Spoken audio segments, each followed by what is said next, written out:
दांतों को प्रोटेक्ट करना है तो स्मोकिंग तो छोड़नी ही होगी। बहरहाल ये किसी भी तरीके से कोई बात नहीं है कि आप स्मोकिंग करें और उसका इफ़ेक्ट ना हो गम्स के ऊपर और दांतों के ऊपर। बहुत बुरा इफ़ेक्ट होता है स्मोकिंग का। दांतों की जो एनामल लेयर है उसके ऊपर जो है बहुत ज़्यादा टार्टर बिल्डअप की जो स्पीड है वो ज़्यादा हो जाती है आम लोगों की निस्बत। जो स्मोकर्स होते हैं, एक तो उनका टार्टर बिल्डअप ज़्यादा होता है, सेकेंडली ये कि उनकी जो गम्स की ब्लड सप्लाई है वो बहुत कॉम्प्रोमाइज़ होती है बिकॉज ऑफ द जो बार बार निकोटीन गैस पूरी लंग्स में सर्कुलेट कर रही है और जो कार्बन मोनोऑक्साइड और तरह तरह की जो हार्मफुल केमिकल्स हैं वो ब्लड के ज़रिए, क्योंकि हमारी जो गम्स है ना उनमें बहुत छोटी छोटी कैपिलरी सप्लाईज हैं, तो जब वो ब्लॉक हो जाती हैं तो ऑब्वियसली वो ब्लैक मतलब वो उसमें खून की रवानगी जो है वो मुतासर होती है। और आपने देखा होगा कि जो स्मोकर्स होते हैं उनके जो गम्स होते हैं वो ब्लैक हो चुके होते हैं और उसका रीज़न यही होता है कि वहाँ पर खून की प्रॉपर जो है सर्कुलेशन नहीं हो पा रही होती। तो जाहिर है जिस हिस्से में खून की सर्कुलेशन प्रॉपर नहीं होगी वो तो डेफिनेटली डिटोरिएट करेगा।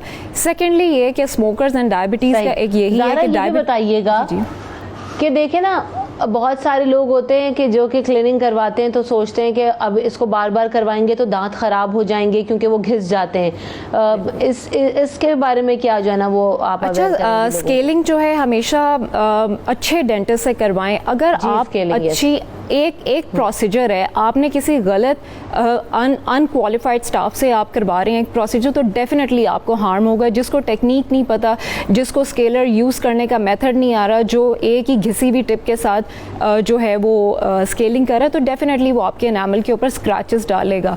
लेकिन जो एक रजिस्टर्ड अच्छा डेंटल सर्जन है और जो क्वालिफाइड डेंटल सर्जन है वो कभी भी स्केलिंग के वक्त जो है वो स्क्रैचेस नहीं डालता। एक प्रॉपर हर दांत के लिए, हर टाइप के दांत के लिए, क्योंकि एनामल की भी तो डिफरेंट टाइप्स होती है ना, कोई वीक एनामल होता है, कोई स्ट्रॉन्ग एनामल होता है, तो उस हिसाब से टिप्स को भी चूज़ करना और कितनी फोर्स लगानी है, बल्कि फोर्स तो लगानी ही नहीं होती, बहुत लाइट जैसे फेदर की तरह हमने स्केलर चलाना होता है। बिल्कुल अगर आप उसके ऊपर घिसियाँ मारेंगे तो डेफिनेटली स्क्रैचेस पड़ेंगे, लेकिन अगर आपको मूवमेंट सही पता है तो आप 1% भी ना तो कोई स्क्रैचेस पड़ते हैं ना कोई सेंसिटिविटी होती है। मैंने कभी भी मतलब मेरे पास मेशर जो डेंटल आर्ट क्लिनिक पे आते हैं, किसी भी पेशेंट ने आज तक ज़िंदगी में ये नहीं कहा कि हमें स्केलिंग के बाद सेंसिटिविटी हो रही है या उसमें क्रैक्स पड़ गए हैं या ये क्या किया है।